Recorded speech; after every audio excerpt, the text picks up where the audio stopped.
What? Oh, no, no, no, no. That's not the answer. That's not the answer.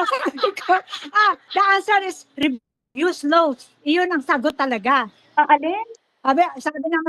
Sabi niya naman sa akin, I know that you know the answer. Yes, I know the answer.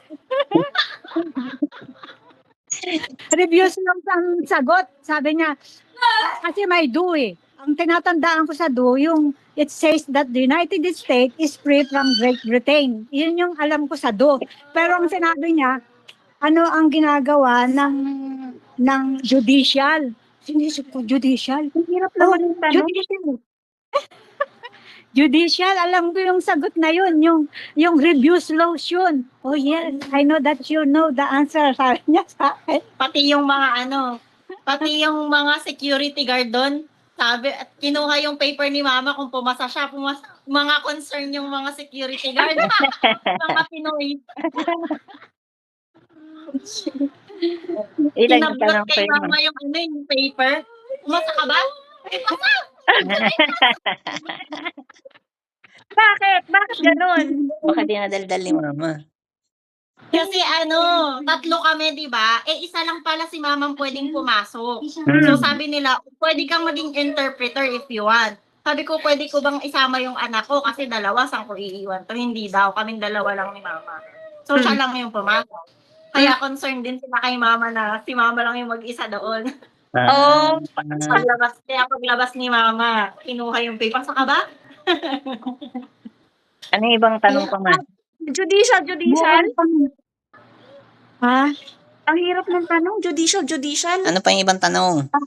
Meron pang sinabi, ang pinakamadaling lahat ng review ko hindi nila itinanong sa akin, lahat yung masasagot ko, alam ko. Meron siyang tinanong sa akin na inisip ko pa kung ano ang sagot, pero tama rin ako sa sagot ko. Tama agad. Meron tayong Mississippi River and Usuary River. Voice ko na. Tapos ang madaling tanong sa akin yung president, kung sino yung president ng Pilipinas, ay president ng Amerika, ay mani lang sa akin yung mga tanong na yun. Sinagot mo si Jose Rizal. Mani lang sa akin yung mga sagot na yun, yung sino yung president during World War I, alam ko yun. Yung kung sino ang president ng depression, alam ko rin yun. Lahat yun. Lahat yun alam ko. May president pa ng depression. Pero tinulungan ako ni God. Thank you, Lord. Ang galing. May president ba ng depression? Tapos, alam ko na, nung pinasusulat sa akin yung sa tableta, yung tablet, ang nakuha ko hindi sumusulat. Sabi ko, can you please give me a paper? I don't like this kind of pencil you given me. Tapos, tumayo siya. Lumapit sa akin, no, not that. Tapos, ang sulat nun, ang pangit isulat. Parang ang sulat ko, kindergarten sa pangit. Oo. Pero tama rin yung sagot ko. Sa tablet kasi. Oo. May ganun pala. May ganon. Parang, ano lang yun, test lang kung marunong ka magsulat. Oo, ang pangit na sulat ko ron, parang kinalaykay. Nag-erase nga, how can I erase this? I-cross mo lang, sabi, cross it. Kino-cross ko, tsaka nililipat ko sa ibang sulatan. Hindi ko alam kung paano, meron pang tanong. Sabi niya, your son is one? Your son is one? Hindi ako sumasagot. Inulit-ulit. You have one son? Oh, yeah. Kasi kung dadagdagan ko pa ng I have 5 children, baka marami pang itanong. Ayaw ko nang magsagot. Kaya ang alam nila, one son lang ako. Ay kung tatanungin sa akin ngayon uli, ay wala naman dito yung ibang anak kong son eh. Nandun sa Pilipinas, kaya ang sagot ko gano'n, di ba? Nox, may pala. Pantanong na sagot ko, okay na yun. So that. Maihi ako. 3 beses akong umiihi na nakapila ako. Nakaka-nervous. Hindi ko alam kung ano yung... At saka yung English niya, hindi ko...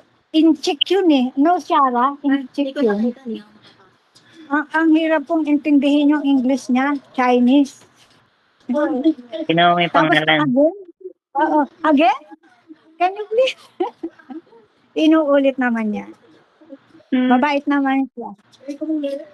Sa Eh, akin, hiningi yes. ko kay God yun eh, yung bigyan ako ng maiintindihan ko yung English kahit papaano at maiintindihan din niya yung sagot ko. Si Remy din pumasa na rin kahapon. O, si Marife. Wala pang schedule.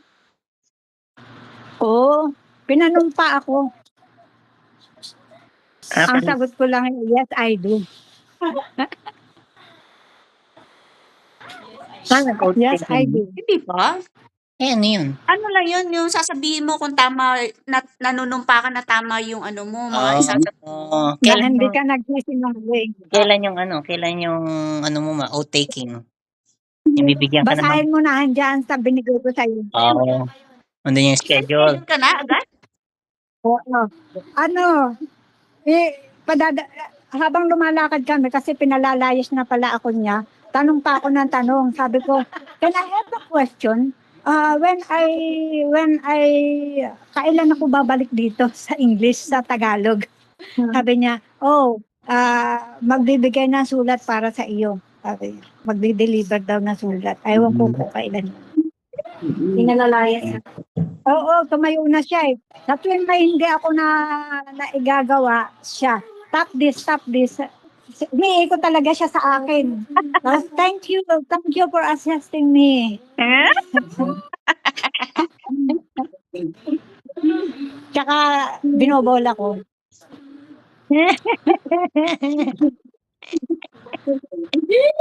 Ayos na. Binobola ko. Ayos. Kani. Amerikano. Kani. What? Sige na. Bye-bye naman. Okay, bye-bye. Bye-bye. Amerikano na kaya? Ayun tayo. Anong pili ni Mama? Of course. May mga. Kaamoy niya nga lang eh. Ikaw mabantot. Dapat nang madami.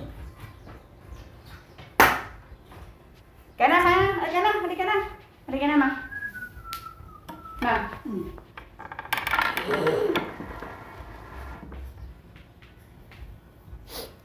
Sanglis. Ay, kagawa ako ng garlic niyo. Habang wala si Kuya, gagawa akong garlic niyo.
after 10 years, magbabayad ka ulit ng renew ng green card.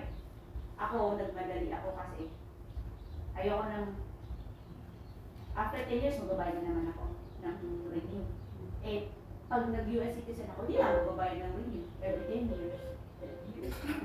Oo. Kaya isa yun sa mga naging dahilan kung bakit ako nag-US citizen. Si mama ganun din. Kasi dalawang taon na lang, mag-expire na rin, so magbabayad na naman siya.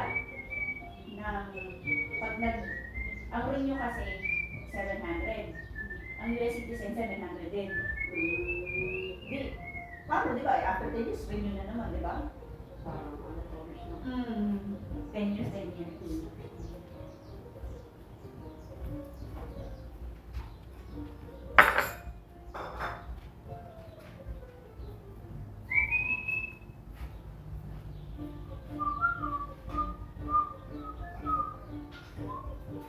Sayang, bakit ka nagsa-cellphone?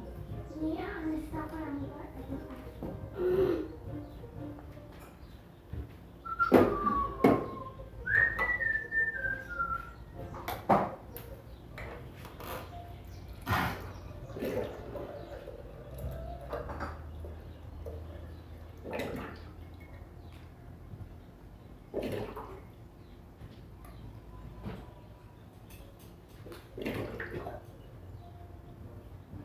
Kailan siya nag-apply pag kayo is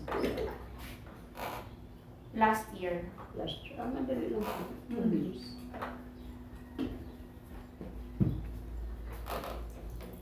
Makuha ka ng broccoli, kumain ka ng broccoli. Gulay yan, magandang gulay yan.